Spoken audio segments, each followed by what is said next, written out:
Ladies and gentlemen, welcome into my official NFL week number 11 picks and predictions, where I go through and predict every single NFL game. And we begin with an AFC North battle. It is the Baltimore Ravens sitting -3.5. Seems like they've played 5 straight home games, doesn't it?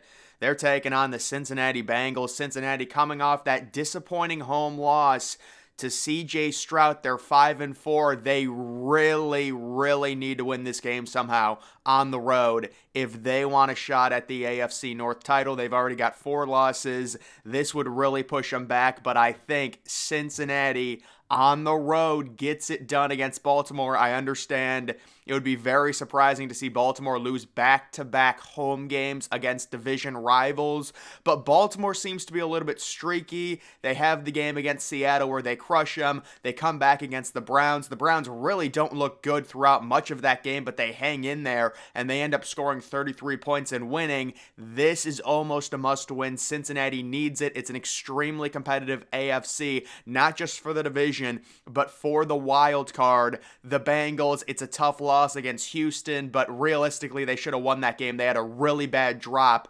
This is a tough divisional game. I will take Cincinnati on the road in a Thursday night showdown. Baltimore sitting -3.5. I do find value on Cincy plus the 3.5. If it gets bet down to 3, I'd still say Cincy's good value. We are moving on to the 1 o'clock window. It is a battle of 6-3 teams. It's another AFC North showdown. The Steelers, they've been outgained in 7 of their games, but they have a good record taking on the Browns. Guys, the Steelers are due for a blowout loss. This line is also 3.5 in favor of the Browns, but I do love the Cleveland Browns to win this game very easily, 24-10, maybe even 27-10. Again, the Steelers, they've been very lucky this year. There's no shame in it. You're 6-3, just get to the playoffs any means necessary, but we would expect some hard retracement when it comes to that. So I like the Browns. They've got a great defense. They're going to be at home. You're facing Kenny Pickett. Deshaun Watson now back for a few games, although he did get injured again. He came back against Baltimore, and they end up scoring 33 points. Not huge on the Browns' weapons. Obviously, it's tough without Nick Chubb. You do have Amari Cooper, but he also seems like he gets banged up a lot. This is going to come down to the Browns' defense against an inexperienced Steelers quarterback. Browns will win this game very easily. The Steelers are due for a blowout loss. Another 1 o'clock game. It is Arizona traveling to Houston, so a little NFC, AFC. Arizona playing in the 1 o'clock window.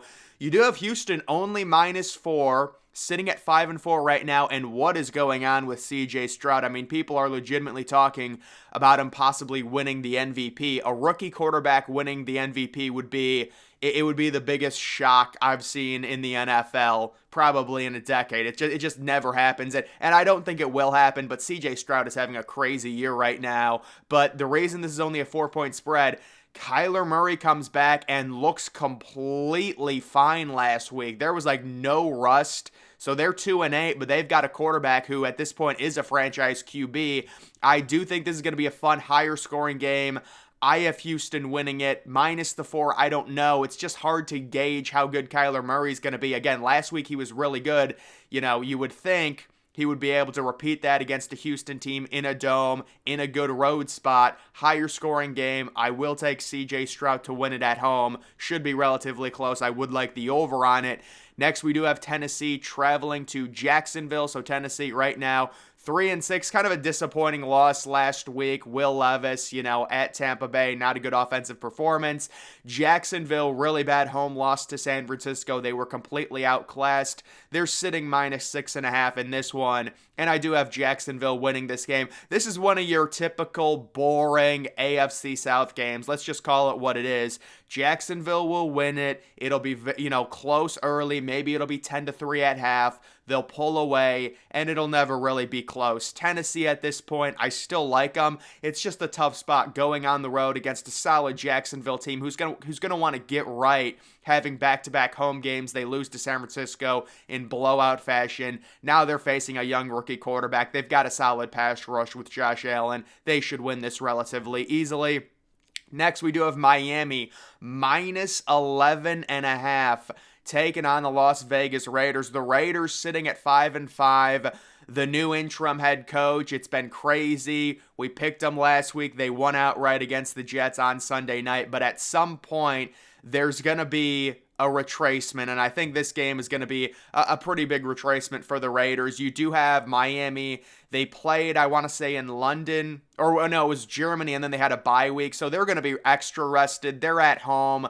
They're getting the stud rookie Devin Achane back, and they still have probably Jalen Waddle healthy now. Seemed like he was banged up going into the bye week. We will take Miami relatively easily. You could look at this, and my initial reaction was, wow, 11.5 is pretty crazy when you consider the Raiders and the momentum that they have. But it's also important to note, the Raiders, this 2-game stretch they've had, it was against a horrible Giants team, right? So they destroyed the Giants, but the Giants are terrible, and it was at home, and then it was against Zach Wilson and the Jets at home as well. So they've had 2 really good opportunities. This is completely different going on the road at Miami. So I understand a lot of people are going to think,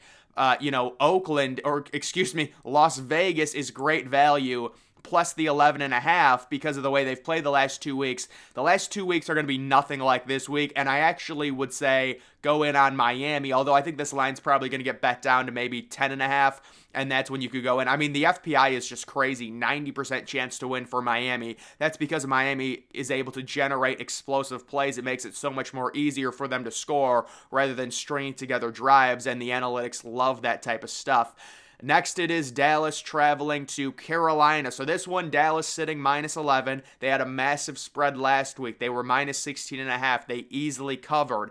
This game, though, on the road, possibly in the elements. I'm not sure on the weather, but it's outdoor. I think this is a sneaky game here. I will take Dallas to win it, but there's a few things we have to remember, and most important when it comes to Carolina, there is no incentive for the Panthers to lose this game. They do not have their first-round pick. There's no tanking narrative. They're trying to develop Bryce Young. Now, they lose the Thursday night game, but they do have extra rest. You're talking about a Dallas team. They probably think they're just going to come in here, ho-hum, blow out Carolina. Let's remember, this is the NFL. These are professionals. You don't win every game by 40 points. This will be a surprising close game, even though Carolina is 1-8. I like Dallas to win it, but I do love Carolina on the value plus the 11 there. Next, it is Chicago traveling to Detroit. So it's a dome game here. You do have the Bears sitting at 3-7. I mean, it's like Russian roulette. One is Justin Fields going to come back, my goodness. So I'm going to be picking this game with the fact that Justin Fields is going to play. That's not a fact yet, but with the idea that Justin Fields will be playing in it, they will be taking on Detroit. Detroit last week, they had a very nice win, but a little bit of a red flag. The defense was not good. I mean, Justin Herbert's a really good quarterback, but still, they were going up and down the field. I think this is a higher scoring game as long as Justin Fields plays. It's a dome game. I love the value on Chicago. Chicago's really not that bad of a team. Certainly, they're nothing special, but they're better than they were last year, and I think Justin Fields, if he comes back, he will keep this game close with that offense. The backup, I don't know about that. I mean, this is just so annoying because last week we had the Thursday night game. You had Chicago minus 3.5. I said, listen, if Justin Fields plays, I'll take them. If he doesn't play, I'm staying away from it. He doesn't end up playing, and Chicago only wins by 3. So if Justin Fields plays, this will be a very close game. You can see Detroit sitting minus 10. I don't know about their defense right now. I know it was Justin Herbert, but that was a bad performance, although I wasn't on Detroit minus the 2, and they ended up winning by 3, so I appreciate that. Next, we've got the Chargers in a 1 o'clock window traveling to Green Bay. This actually could be a brutal game for the Chargers. We're going to have to check the weather on this. Yeah, this is very important. This is huge. If it's very cold, these teams like from California, they tend to freeze up when they go to these really cold climates, and they just look miserable. Like, how is Justin Herbert going to handle this? We will see. But you do have the Chargers sitting minus 3. This line reminds me of a line the Chargers had a few weeks ago, minus 3, in East Rutherford against the Jets, and they covered. I think this is going to be a relatively close game. I do have to say I want to look at the weather and see how it sets up. The under might be a very good play in this game, depending. I will say Jordan Love, for, as bad as the Packers' record is right now, I think he is kind of developing. He looks a little bit better to me, maybe more confident in the pocket. We will see how the weather develops in that one, though. Another 1 o'clock game. It is the Giants traveling to take on the Commanders. So Washington sitting minus 9.5. I've seen other sports books that have a -10 or even -11. I'm actually going to go in on the Giants here to cover this one because I know everyone is going to go in on Washington. It makes perfect sense. The Giants looked terrible last week, but you know how it works. It's the NFL. Everyone says, oh, it's free money betting against the Giants. They're tanking. Yes, they are tanking. Their front office is tanking. The players are not. They still have to play hard. So I think the Giants surprisingly keep this close. They're going to need some type of defensive touchdown or something, but they still have some okay players on that roster, especially on the defensive side of the ball. And this is one of those where all of the general public, and it absolutely makes sense. I was going to do it too. It's like, oh my goodness, the Commanders are going to win this game 28-10 or something like that, 31-10. There's just no way. Look at what happened to the Giants last week against Dallas. But again, it's the NFL. It could be a relatively close game just based off the fact that these are professionals. The Giants still have an okay defense. The Commanders are kind of a streaky team as well. And now we are on to the 4 o'clock window. It is Tampa Bay traveling to San Francisco. San Francisco sitting -11. I really like San Francisco. They found their footing last week. I've got them big here, covering the 11-point spread against a Tampa Bay team. Listen, Tampa Bay won. Baker Mayfield had a nice little season. They're sitting 4-5 right now, possibly trying to get into the wild card race. This is not the game for them.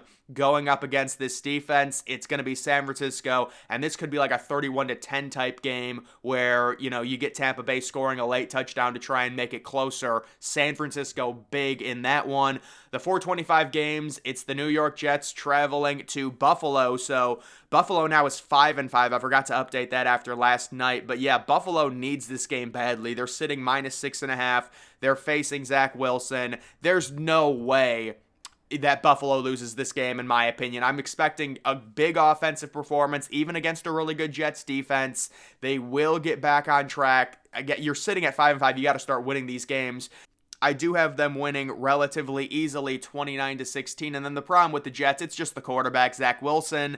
He's just not a professional starting quarterback in the NFL. He could be a solid backup. He's not a starter. They're not going to score enough in that game. The other 425 game, it is Seattle traveling to take on the Rams. So Matt Stafford has that injury. We would expect him to be back. I believe they're coming off a bye. Seattle right now sitting -1.5. I do like a higher scoring game in this one, and I do have Seattle winning, although it will be interesting. I would say maybe we should caution ourselves against, picking this game just because there is some unknown in terms of Matt Stafford's health status. Maybe wait for that to update to make sure he's playing. If he is playing, I could understand people saying go in on the Rams, but even the Rams are in a position right now, you look at them sitting at 3-6, they actually have their first round pick. I'm not saying they're going to tank or anything like that, but it is an intriguing possibility.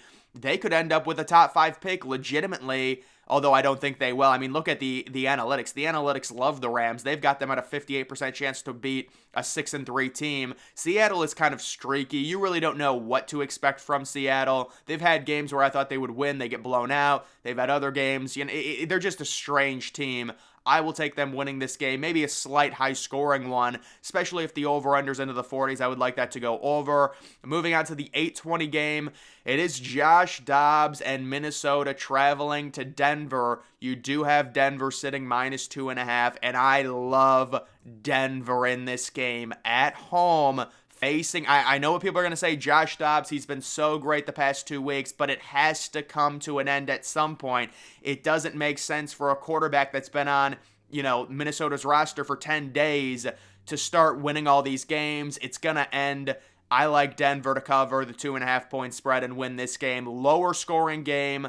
Listen, Denver's playing better right now. I believe they're, or did I update that already? They might be 5-5 now, but yeah, I like Denver to win that game. Home field advantage, Sunday Night Football. They should cover that spread. And then the huge Monday night game, it is 2 teams coming off byes. They both have extended rest.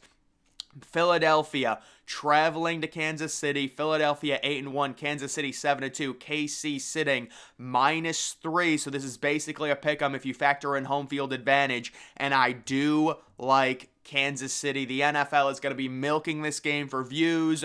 The Travis Kelce, Taylor Swift thing, I'm sure she's going to be there because it's a primetime game. They're going to show her a bunch. And I do think the Chiefs at home hold serve and win this game. Philadelphia, still a really good team, falling to 8-2. There's no real issue. They already beat Dallas, so they're going to have a big leg up in terms of the NFC East, but I do like KC to cover that 3-point spread at home in this spot. But either way, guys, that is going to do it for this video. Make sure you're following me on X. Link to that's always in the description.